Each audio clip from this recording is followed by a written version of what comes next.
So the Netflix Cleopatra movie has just come out and I'm going to react to it. Here goes nothing, I guess.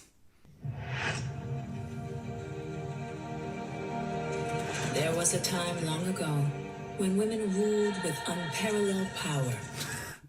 Unparalleled power? I think you had to fight your brother Ptolemy the 12th, who was only a child, in a ruinous civil war, and you invited the Romans in twice to try and reclaim power. That doesn't exactly sound like unparalleled power to me, does it to you?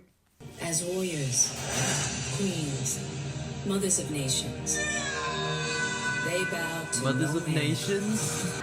But few know the real woman, her truth. Yes, let's insert a postmodern moral relativist maximum in there, shall we? A leader of undeniable power that no one could afford to ignore. I would die for Egypt.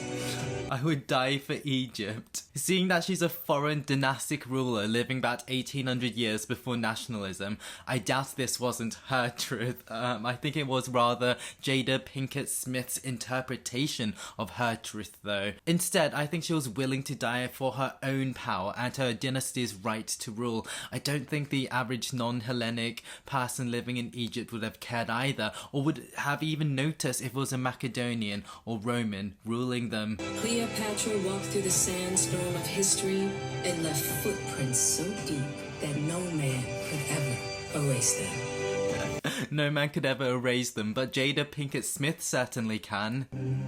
My grandmother was the inspiration for me. I would come home and I would tell her about what I was learning. We're learning about the Greeks and we're learning about the Romans, and today we learned about Cleopatra.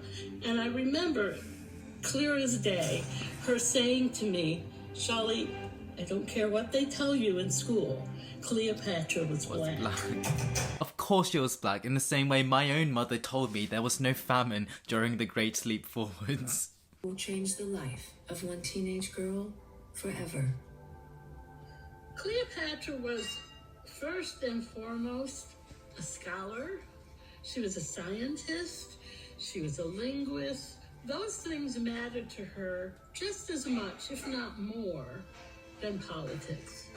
Are we sure about that? No way is this true. I know why she's saying this. She wants to make Cleopatra sound virtuous and amazing to the modern audience, the intended audience. But she is seriously reaching. Sure, she learnt the native Egyptian tongue, but that was for political reasons.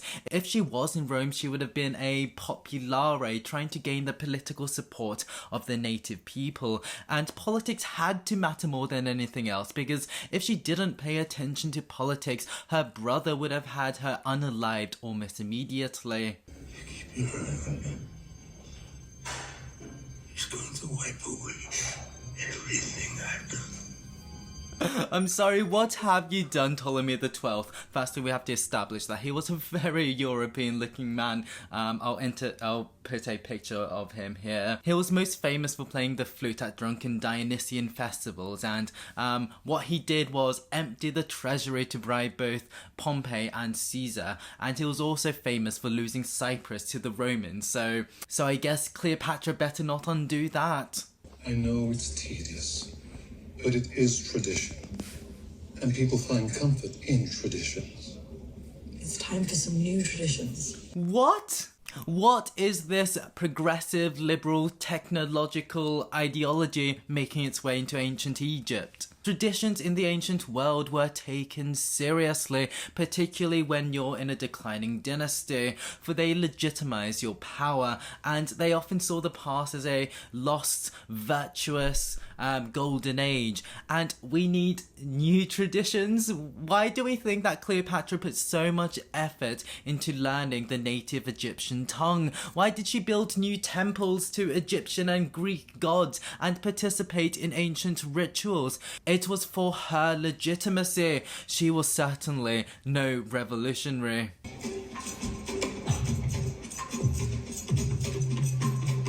There were three primary populations in Egypt as a whole. Of course, we have native Egyptians, we have the Greek peoples who came in with the Ptolemies, and then we also have a very sizable Jewish population. All three of these populations did not like each other, but they were all unified in the fact that they didn't like Rome. Oh gosh, this is no statement any historian would ever make. You can't make just these huge sweeping assumptions like this.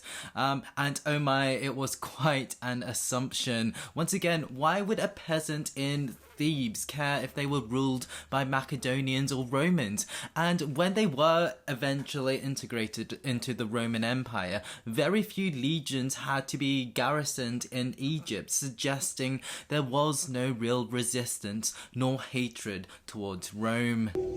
Cleopatra learned the Egyptian language. She practiced the Egyptian religion. She wants to be remembered as Egyptian. She wants to be remembered as an Egyptian. No, she presented herself as a traditional pharaoh to native Egyptians, sure, but she also presented herself as a Hellenistic monarch to the wider Mediterranean. She presented herself differently to different people. We don't know her exact racial heritage. We don't know who Cleopatra's mother was. And therefore we automatically assume that she must be a sub-Saharan African. There's obvious political and target demographic reasons to want to push this narrative, but these are the facts. It's estimated that about 30% of Fayum was Greek during the Ptolemy period, and this was a place in Middle Egypt. Cleopatra was born and bred in Alexandria in the north, possibly the most Hellenized city outside of Greece, and the Ptolemies were infamously inbred, and the upper class was tiny, so her mother was almost certainly someone in the Macedonian ruling class. I suppose there is a tiny chance that her mother was a Greek from the non-ruling class in Alexandria, and if we're pushing it, I suppose there's a exponentially smaller chance that she was somehow a native Egyptian. And if we really do want to push it, I suppose it's technically possible, but there's an extraordinarily small chance that she could have been an Ethiopian or a Cushite from all the way in the south who somehow made their way to Alexandria and copulated with Cleopatra's father, Ptolemy the 12th. It's just such a small, almost impossible chance, and yet we want to represent her as a black African, as well as her entire family and most of the people in Alexandria. It's just an extraordinary leap to make. Honestly, I think that will do for this video. Let me know if you want me to continue watching, and thanks for watching.